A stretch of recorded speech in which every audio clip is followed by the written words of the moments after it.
Cette lettre ne vous parviendra que s'il m'arrivait malheur. Dans 2 ou 3 jours, nous attaquons. Une formidable attaque se prépare et à cette attaque, ils ne résisteront pas. Ils ne doivent pas résister, car tous, officiers comme soldats, y mettent leur force, leur énergie pour repousser, pour traquer et pour écraser dans son antre cette bête puante qu'on appelle l'Allemagne. À cette attaque, nous saurons montrer que sans être soldats de métier, nous sommes tout à notre France qu'ils veulent mettre en esclavage. Ils verront que le petit piou-piou de France sait combattre, sait se priver, sait souffrir et aussi sait mourir s'il le faut pour la liberté, l'égalité et la justice. Mon père était français dans l'âme, malgré que c'était d'origine chinoise, mais c'était un Français.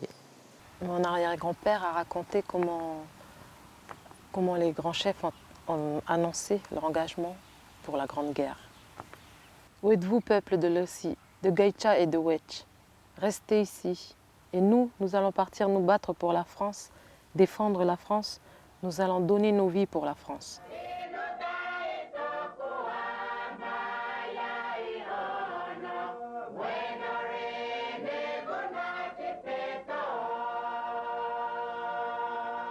À cette époque-là, nous, les Kanaks, on était encore sous le régime de l'indigénat.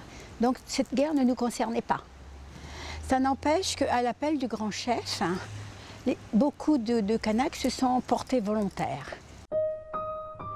Mes bien chers parents, ne vous en faites pas de trop. Plus tard, s'il y a une autre guerre avec l'Allemagne, j'aurai des frères et des neveux qui me vengeront.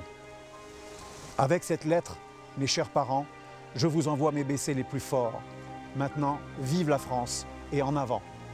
Et 5 jours après, donc le 16 avril 1917, Ferdinand Goyetch donc tombé au champ d'honneur à l'attaque de Heurtebise, donc près de Verdun. Bonjour à tous. On l'a appelée la Grande Guerre parce qu'elle a été particulièrement meurtrière. Aujourd'hui, la Première Guerre mondiale est encore dans toutes les mémoires. Pas étonnant quand on sait qu'ils ont été 2145 Calédoniens à y participer. Au départ, en août 1914, seuls les Caldoches qui étaient citoyens français et les métropolitains installés sur le territoire vont être mobilisés. Mais à partir de 1917, l'État français va aussi recruter les Kanaks, qui n'étaient alors que des sujets. Au total, presque 1 millier de Mélanésiens seront envoyés dans les tranchées entre 1916 et 1918. Plus d'1 tiers n'en reviendront pas. Sur les traces du passé, c'est tout de suite sur NCTV. À un moment donné du déroulement des opérations militaires, l'État, et notamment les politiques, c'est-à-dire que le ministère et les députés et les sénateurs vont estimer qu'il convient de recruter aussi les indigènes des colonies. Pourquoi? Eh bien parce qu'il s'avère que la Première Guerre mondiale est très meurtrière. La guerre de 14 qui devait être rapide et joyeuse, on est parti à la fleur aux fusées, on s'est aperçu que ça allait durer beaucoup plus longtemps, qu'elle consommait énormément d'hommes, des guerres extrêmement meurtrières et qu'il fallait faire appel à d'autres ressources humaines et donc on a pensé aux colonies. C'est ainsi qu'on va faire appel à des tirailleurs indigènes qui ne sont pas citoyens français et qui vont devoir s'engager pour la durée de la guerre sur la base du volontariat.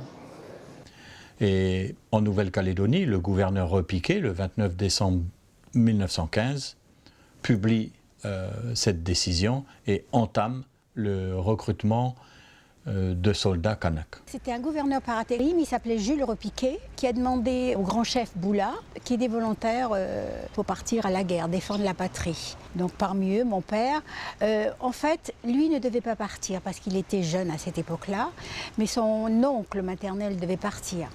Et comme lui, il était âgé, donc papa lui a dit, écoute, moi, je suis plus jeune que toi, je prends ta place et je pars à ta place. Finalement, ce sont les gens qui ont décidé que les grands chefs resteraient et que c'est le peuple des Djéhou qui irait se battre. C'est comme ça qu'il est parti. Il est parti en 1916, donc il avait 20 ans.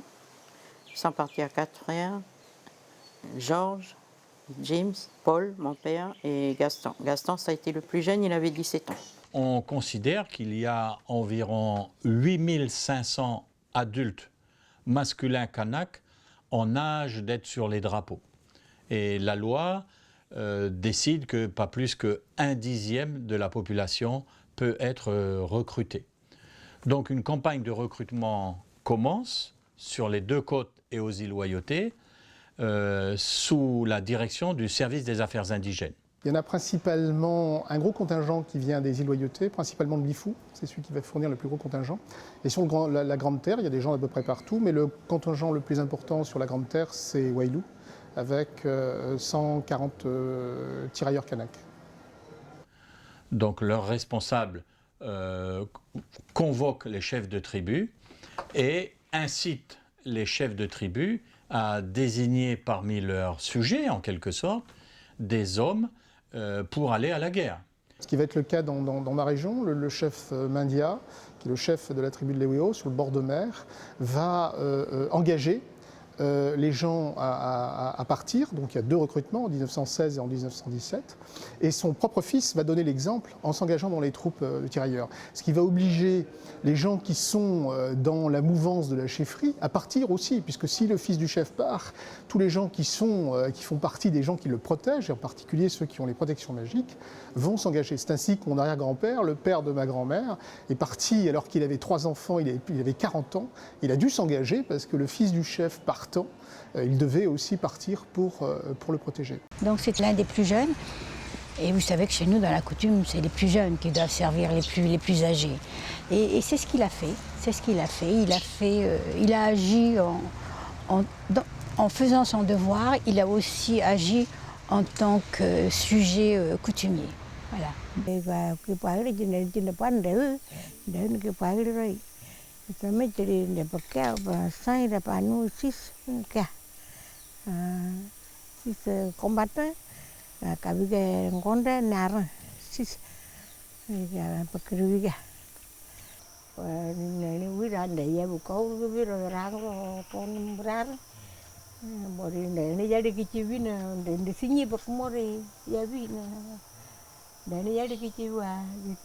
Dans d'autres endroits, on a aussi des chefs qui ont fait des discours de guerre, qui ont chauffé finalement, ça a été dans la région de Gondé, les chefs Timbeuil par exemple, ont fait des discours de guerre dont on a des échos qui ont chauffé l'audience, et les jeunes se sont engagés parce qu'on les appelait à l'aventure, on les appelait à quelque chose. Finalement, ils ne pouvaient pas imaginer ce que ça allait être, mais il y avait une sorte comme ça d'exaltation des puissances viriles et militaires, j'allais dire, des Kanaks. Hein.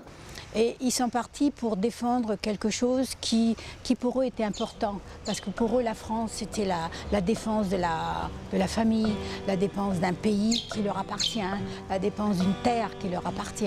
Et ça, c'est extraordinaire.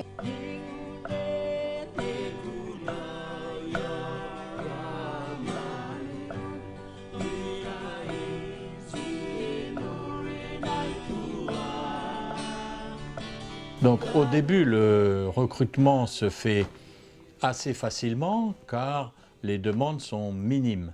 Mais au fur et à mesure des demandes de l'état-major à Paris, c'est de plus en plus difficile de recruter des jeunes Kanaks pour la guerre.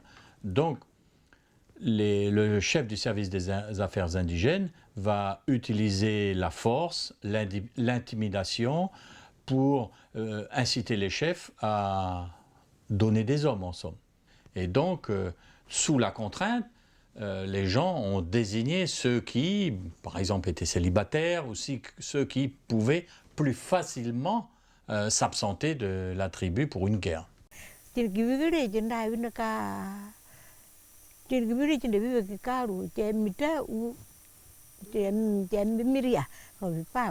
Pour inciter les Kanaks à s'engager, des promesses ont été faites. Hein. Mais ces promesses n'ont pas été faites par l'armée, elles ont été faites par les recruteurs, et elles n'engageaient que les recruteurs. En somme, c'était des promesses en l'air. On avait promis 25 hectares de terre, des sacs de semences, une charrue, et donc même la citoyenneté pour certains, mais rien de cela ne sera réalisé, sauf à leur retour, quelques municipalités à Koumak et à La Foix accorderont à des anciens combattants kanaks des lots de terre. Et puis aussi, un bon relais vont être les missions, en particulier chez nous la mission protestante, avec Maurice Lénart, qui était en poste en Calédonie, et qui va convaincre là les vieux que c'est une manière aussi en participant à cette guerre, de faire en sorte d'être partie prenante, d'être acteur peut-être un jour de cette colonie qui pour l'instant les avait rejetés aux marges dans des réserves.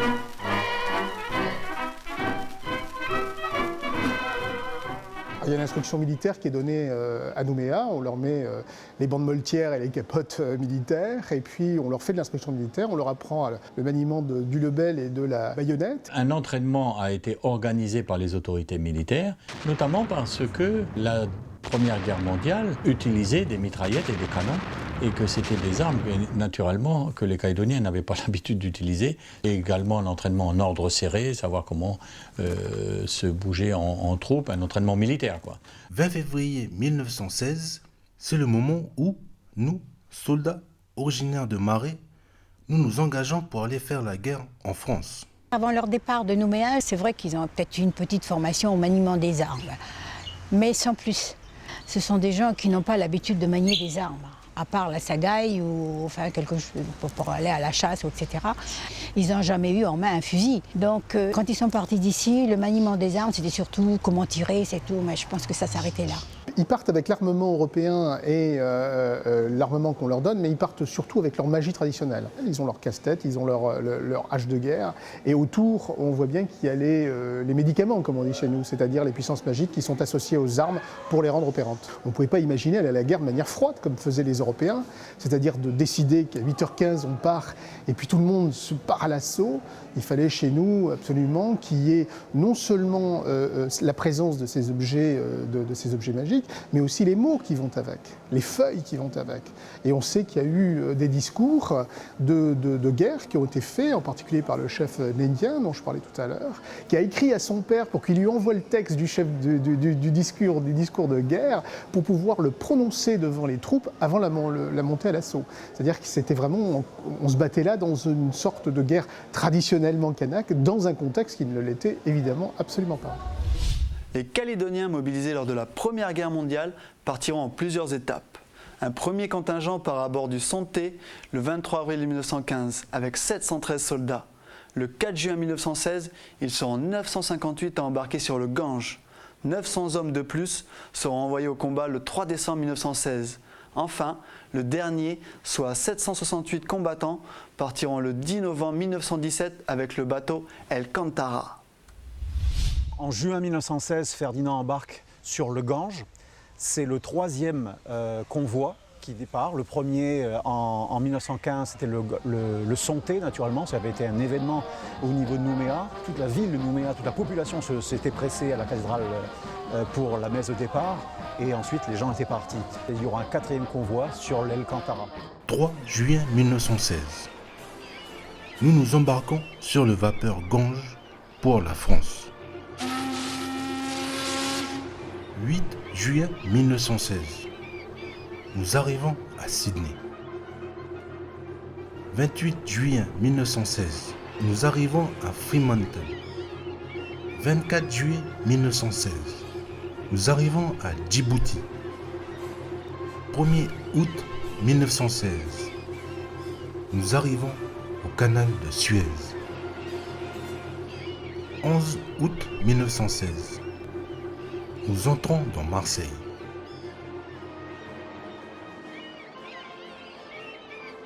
On n'a pas trop d'informations sur la traversée. On sait qu'elle a quand même duré 68 jours. Ils sont arrivés au port de Marseille. Pour lui, c'était énorme. C'est vrai que comparé à cette époque-là, à notre port, qui était vraiment minuscule, Pour eux, c'était extraordinaire, quoi. Dès les jours qui suivent, ils partent en train sur Fréjus-Saint-Raphaël. Et donc ils sont affectés à une caserne pour les formations, pour l'entraînement militaire sur cette région de Fréjus-Saint-Raphaël. C'est vrai qu'après, ils ont eu une formation plus poussée, plus solide dans le maniement des armes, je crois, à Fréjus.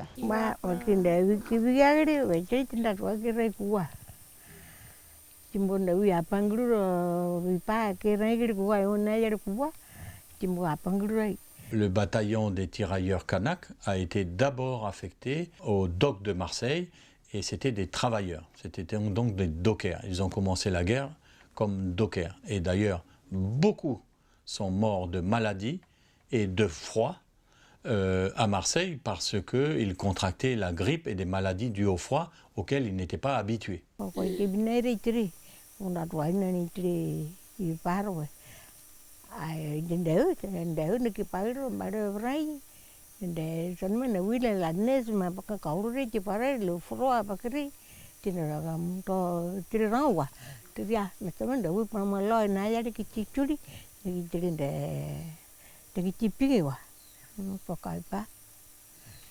Les pieds gelés, non, ils ont beaucoup souffert du froid. Ça a été très dur. Ça ne devait pas être facile pour un Calédonien. Il y a relativement peu de gens qui sont morts au combat. Beaucoup sont morts en fait du climat. Et en particulier à l'arrivée à Marseille, on a beaucoup de gens qui sont transportés vers les hôpitaux, des maladies pulmonaires essentiellement. Et ça va être le cas de beaucoup de troupes coloniales qui vont être engagées. Ceux qui avaient une histoire de santé, avaient un problème de santé, on les envoyait dans le sud de la France. Et je suppose que par rapport à ça, je pense qu'il a eu cet ennui de santé parce qu'il m'a parlé qu'il avait été envoyé à Nice, dans une ferme.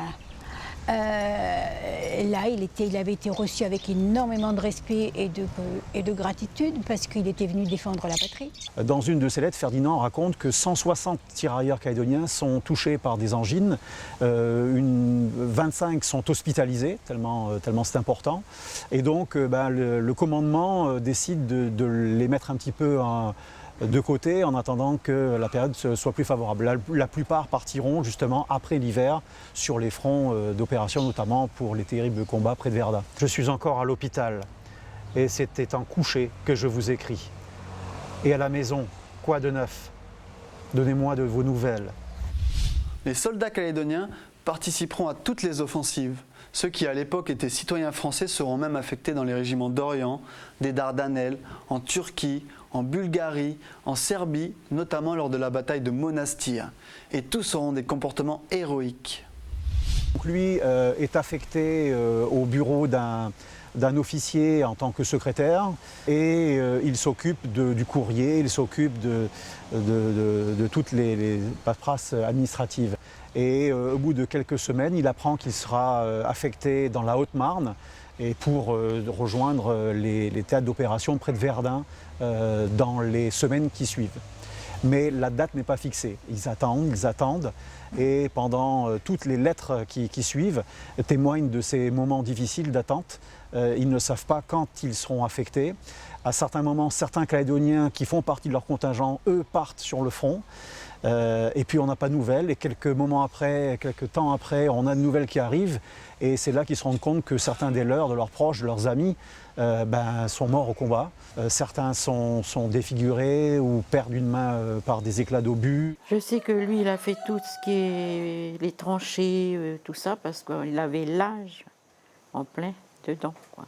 Je sais que mon oncle Jim, lui, il a fait beaucoup tout ce qui était mécanicien automobile et tout ça. Et mon oncle Gaston, il était tellement jeune que lui, il n'a pas fait la guerre, hein. Il était à l'arrière. Il s'occupait des chevaux, je ne sais pas. Les soldats qui venaient de Nouvelle-Calédonie ont participé à plusieurs catégories d'opérations. Certains ont participé à l'offensive de la Somme dès le mois de septembre 1916, et là, 51 Calédoniens sont morts sur le champ de bataille. Ils ont participé dans les travaux des tranchées, ils ont participé dans toutes les batailles des années 1916-1917, dans la Somme, à Verdun, au chemin des Dames en 1918. Et en particulier au combat de Vesles et Caumont, où beaucoup de Kanaks de ma région vont tomber au combat, dont le chef, un des chefs qui s'était engagé. Beaucoup de chefs étaient présents, des jeunes chefs, dont le chef de la tribu de Ba, qui s'appelait Piememba, et qui est mort au combat en 18 dans cette attaque. Il a fait le chemin des dames. Il est monté en ligne le jour de son anniversaire, 3 avril 1916. C'est que ça a été très dur. Il faisait partie d'un bataillon de Sénégalais, artilleurs. Ils sont montés en ligne à 170 hommes, ils sont revenus que 8. Ça a dû le marquer, quoi, parce qu'il nous en a toujours parlé dessus.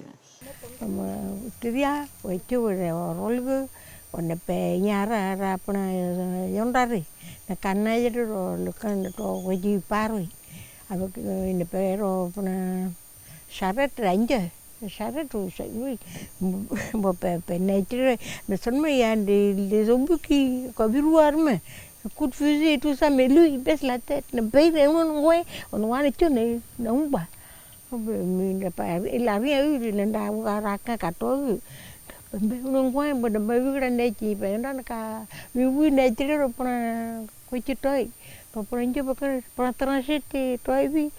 ces situations-là, c'est vrai qu'on a la peur au ventre. On a la peur d'être tué là, dans une minute, dans une seconde, on ne sait pas. C'est quelque chose qu'on vit avec. Et c'est ça, en fait, qui donne cette force, cette énergie de vivre. Comme on dit, la meilleure défense, c'est de combattre. Et je pense que c'était ça. Et leur envie de vivre fait qu'il y en a beaucoup qui sont revenus. Oh ben la peur, ça c'est sûr qu'il y a dû en avoir de la peur. Tu prends dans les tranchées puis tu prends un paquet de terre sur toi avec un obus. Mais... Non, mais la vie, elle était beaucoup plus dure que la Deuxième Guerre dans les tranchées. C'était constamment dans la boue. Dans une de ses lettres également, Ferdinand Goyetch décrit le courage des Kanaks pour aller au combat et il dit qu'il compte déjà le nombre de boches que les balles infaillibles vont descendre. Quand je suis allé les voir dans leur maison, ils astiquaient avec un soin minutieux toutes les pièces de leurs fusils. Les soldats kanaks étaient réputés comme être d'excellents lanceurs de grenades.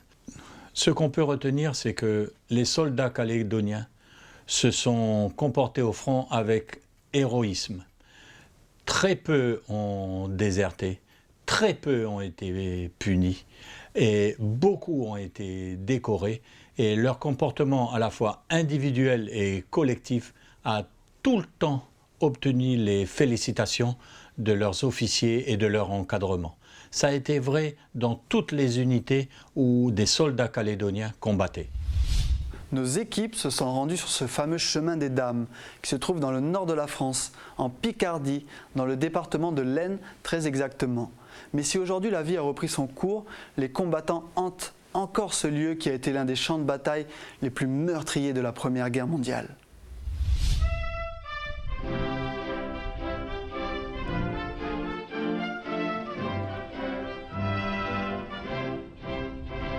Vous n'aurez pas l'Alsace et la Lorraine, et malgré vous, nous resterons français. Il faut savoir que Cerny-en-Lanois est au centre du chemin des Dames et a été l'objet de terribles combats, notamment en 1917, durant l'offensive du général Nivelle, en avril-mai 1917, puis a été l'objet aussi de combats durant l'été 1917 où ont participé les troupes du bataillon mixte du Pacifique de Nouvelle-Calédonie. On estime à peu près à 120 000 morts durant ces 2 mois côté français. Ici, sur le cimetière de Cerny-en-Lanois, on a à peu près 5 000 morts. Mais il faut savoir que de très nombreux corps subsistent sous terre ici, un peu partout au chemin des Dames. Vous avez pu germaniser la plaine, mais notre cœur, vous ne l'aurez jamais. Alors le chemin des Dames est un plateau qui fait à peu près une trentaine de kilomètres, qui part des environs de Lafaux à l'ouest jusque Craonne-Corbeny à l'ouest. Donc un plateau qui est bordé par 2 vallées. Au nord, la vallée de l'Ailette et au sud, la vallée de l'Aisne, donc 2 rivières. C'est un véritable rempart stratégique qui explique que les Allemands s'arrêtent ici en septembre 14, attendent après la bataille de la Marne les Français et les Britanniques, et les Français et les Britanniques n'arriveront jamais à dépasser cette ligne de crête. Il faudra attendre novembre 1917 et la bataille de la Malmaison un peu plus à l'ouest pour que les Allemands se retirent et retournent sur la vallée de l'Ailette. et attendent les troupes françaises qui reviendront à l'offensive en 1918, notamment avec des troupes du bataillon mixte du Pacifique.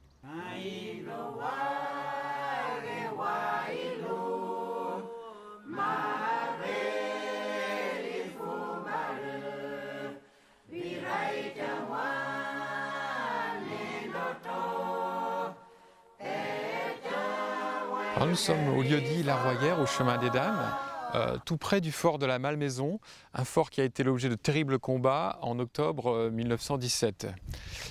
Malheureusement, les Allemands, après avoir retraité sur la vallée de l'Ailette qui est face à nous, reviennent à l'offensive en mai 1918 et reprennent le chemin des Dames en le dépassant et en allant jusque Château-Thierry, aux portes de Paris. Les Français déclenchent une contre-offensive à l'été 1918 et reviennent ici. Et c'est précisément ici, dans le ravin de Sainte-Berthe, nous avons en face de nous la chapelle Sainte-Berthe, précisément ici qu'à la fin septembre 1918, on demande au bataillon mixte du Pacifique de reprendre cette partie du chemin des Dames et d'attaquer en direction du village de Parny-Filin. Alors, le 28 et 29 septembre 1918, les troupes du bataillon du Pacifique prennent position ici, tentent de dépasser cette position. Il faut savoir qu'on dénombre de très nombreux morts côté calédonien, de très nombreux tirailleurs kanaks sont décédés précisément sur cet emplacement. Lorsqu'il y avait des blessés, il allait les chercher. Il allait les chercher et il les ramenait dans les tranchées. Ouais.